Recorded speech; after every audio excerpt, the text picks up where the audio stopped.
हाँ, नमस्कार दोस्तों। जैसा कि आप जानते हैं कि मेरा नाम संजय वर्मा है और मैं आपको क्लास 9th की मैथ्स पढ़ा रहा हूँ। ठीक है, तो क्लास 9th की मैथ्स में जो इंट्रोडक्शन चैप्टर था उसको मैंने यूट्यूब पर डाल दिया है और बहुत ही वीआईपी तरीके से हर चीज आपको समझा दी है। ठीक है, अब क्लास 9th के कुछ जो 9th का पहला चैप्टर नंबर सिस्टम, बोले तो हिंदी में संख्या पद्धति कहते हैं, इसकी संख्या पद्धति के कुछ उदाहरण एग्जाम्पल समझ लेते हैं।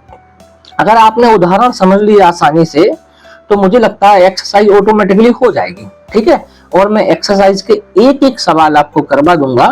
ठीक है, तो उदाहरण समझते हैं।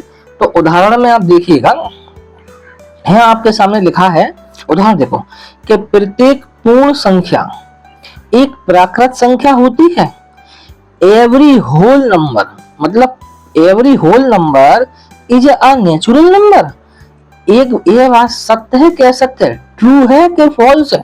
अब भाई साहब, आपको मैंने बताया था पूर्ण संख्या क्या होती है। जो पूर्ण संख्या होती है बेटा, वो 0 से स्टार्ट, 1 2 3 4 ऐसे ऐसे अनंत तक जाती है। इनको पूर्ण संख्या बोलते थे। पूर्ण संख्या का मतलब बोलते थे होल नंबर बोलते थे।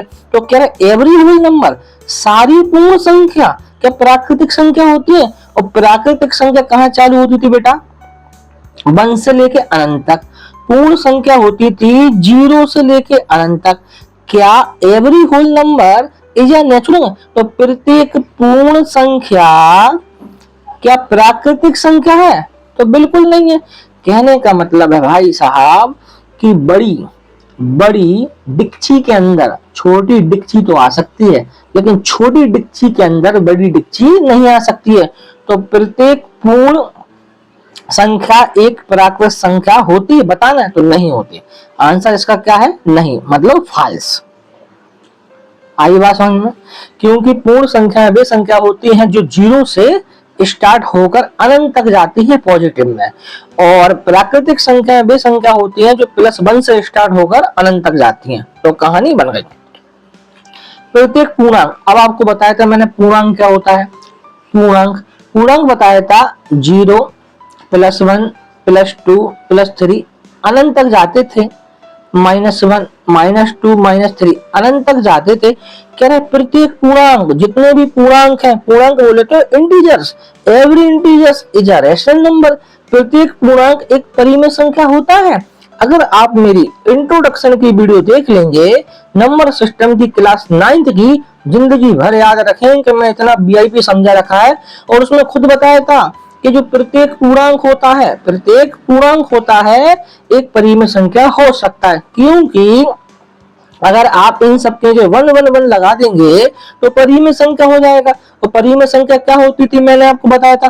परिमेय संख्या वे संख्याएं होती थी भाई साहब जिनको P/Q के फॉर्म में लिख सकते हैं। और P/Q के फॉर्म में लिख सकते हैं P और Q। मैंने बताया था इंटीजर्स होते हैं। इंटीजर्स का मतलब होता है पूर्णांक, और Q does not equal to 0, और Q का मान क्या नहीं होना चाहिए? 0 नहीं होना चाहिए। तो प्रत्येक पूर्णांक एक परिमेय संख्या होता है, तो बिल्कुल होता है। एस फॉल्स नहीं, ट्रू होगा जी। क्या होगा भाई साहब? ट्रू, मतलब ये बात सत्य है कि प्रत्येक पूर्णांक एक परिमेय संख्या होता है। आगे बढ़ते हैं। अब कह रहा प्रत्येक परिमेय संख्या एक पूर्णांक होती है। अब कहानी उल्टी आ गई है कि प्रत्येक परिमेय संख्या एक पूर्णांक होती है। तो देखिए भाई साहब, मान लो कि परिमेय संख्या तो आप 3/4 भी ले सकते हैं। परिमेय संख्या तो -1/2 लिखते हैं। क्या 3/4 एक पूर्णांक है? नहीं है। 3/4 एक पूर्णांक है? नहीं है। तो इसका आंसर भी क्या हो जाएगा? फॉल्स। तो कह सकते हैं हम कि प्रत्येक परिमेय संख्या एक पूर्णांक होती है। आंसर है फॉल्स, बिल्कुल गलत है। मैंने आपकी इंट्रोडक्शन की वीडियो में एक एक चीज क्लियर करके आपको समझा दी है। ठीक है बेटा, तो प्रत्येक परिमेय संख्या एक पूर्णांक होती है? बिल्कुल नहीं होती, ये बात गलत है। जबकि इसका उल्टा होता है कि प्रत्येक पूर्णांक, जितने भी पूर्णांक होते हैं एक परिमेय संख्या होती है। और परिमेय संख्या क्या होती है मैंने बताया था, जिसको P/Q के फॉर्म में लिख सकते हैं। तो देखो भाई साहब, ये 3/4 है, P/Q के फॉर्म में है। ये दोनों इंटीजर्स हैं, तो इंटीजर्स क्या होता है, जिसको संख्या रेखा पर प्रदर्शित कर सकते हैं। जीरो से लेके पॉजिटिव चले जाओ अनंत तक, जीरो से लेके माइनस में चले जाओ अनंत तक, इनको क्या बोलते हैं, इंटीजर्स बोलते हैं। तो भाई साहब ये दोनों इंटीजर्स होना चाहिए, तो पूर्णांक भी है और नीचे की वैल्यू जीरो नहीं होना चाहिए, तो जीरो में। तो एक परिमेय संख्या है, कह रहे प्रत्येक परिमेय संख्या एक पूर्णांक होती है, तो बिल्कुल नहीं। पूर्णांक का मतलब तो जो संख्या रेखा पर प्रदर्शित कर सकते हैं, ये सब चीज होती है। तो आपको तीनों चीजें समझ में आ गई हैं। अब आगे बढ़ते हैं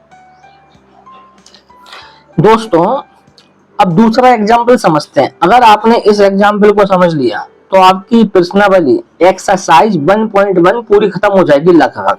ठीक है, देखते हैं साहब कि 1 और 2 के बीच 5 परिमेय संख्याएं ज्ञात कीजिए।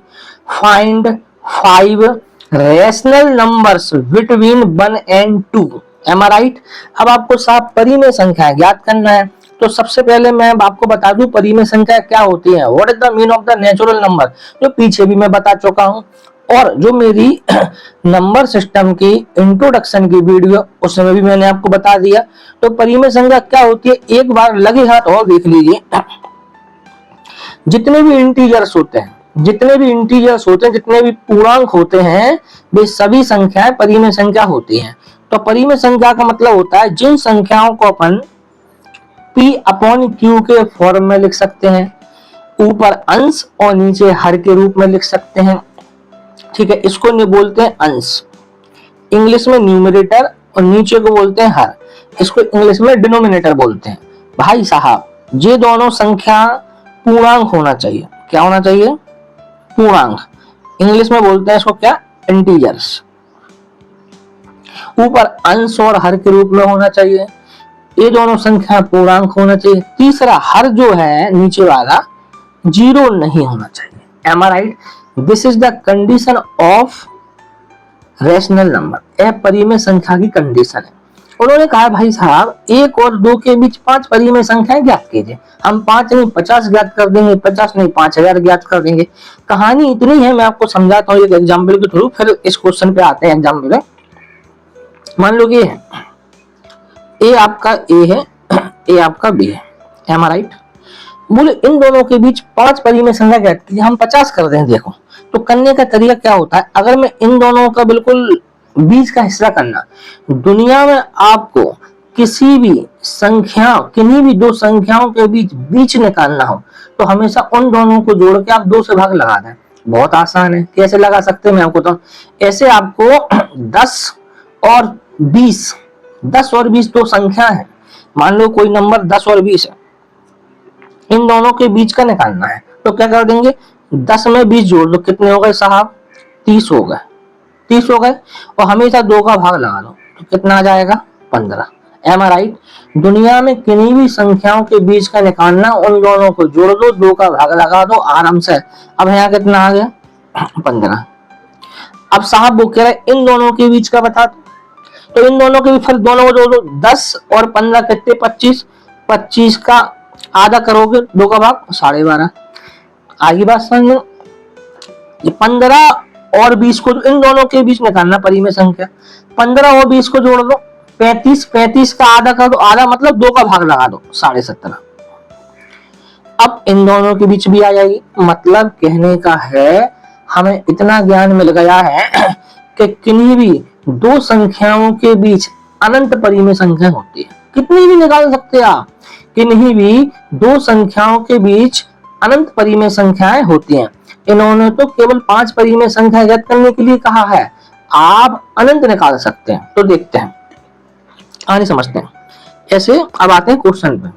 है देखिए, 1 है और 2, तो 1 यहां लिख लीजिए, अब 2 यहां लिख लीजिए। लिख लिए साहब, 1 और 2 के बीच 5 परिमेय संख्या निकालना। ठीक है, तो क्या करते हैं, इनको परिमेय संख्या बनाइए। 1 के नीचे आप 1 लगा दीजिए, इस 1 के नीचे भी 1 लगा दीजिए। अब ये परिमेय अब परिमेय संख्याओं का फॉर्म हो गया। M I right. अगर मैंने एक बात और बता दूं, अगर आपको किन्हीं भी दो संख्याओं के बीच परिमेय संख्या निकालना है, तो आप हर बराबर करिए हमेशा। हर जो होता है डिनोमिनेटर आपको बराबर करना है। यहाँ तो भाई साहब बराबर पहले से है तो 1 और 2 के फिर नहीं आएगा। तो कंडीशन ये होती है जितनी भी संख्याएं निकालनी होती है ऐसे 5 निकालना है, तो 5 में 1 जोड़िएगा, कितना आ गया 6। इस 6 का गुणा आप ऊपर नीचे कर दीजिएगा, देखिएगा multiple by 6 multiple by 6 multiple by 6 multiple by 6, यहाँ कितना आ जाएगा 6 कम 6 और 6 कम 6, ठीक है 6 दूनी 12 और 6 कम 6। हर कैसे हैं साहब, यहाँ भी बराबर है। अब 6 से लेके 12 तक आपको 5 परिमेय संख्या मिल जाएंगी। बोलो कैसे? 6 के बाद 7/6, 8/6, 9/6, 10/6 और 11/6। M I right? तो ये आपकी 5 कैसी होंगे बेटा? परिमेय संख्या होंगे। एक बात ध्यान रखिएगा, अगर किसी व्यक्ति का आंसर कुछ अलग आ जाए तो परेशान होने की जरूरत नहीं है, क्योंकि एक नोट आप नोट कर लीजिए, इस नोट को आप नोट कर लीजिए, किन्हीं भी दो संख्याओं के बीच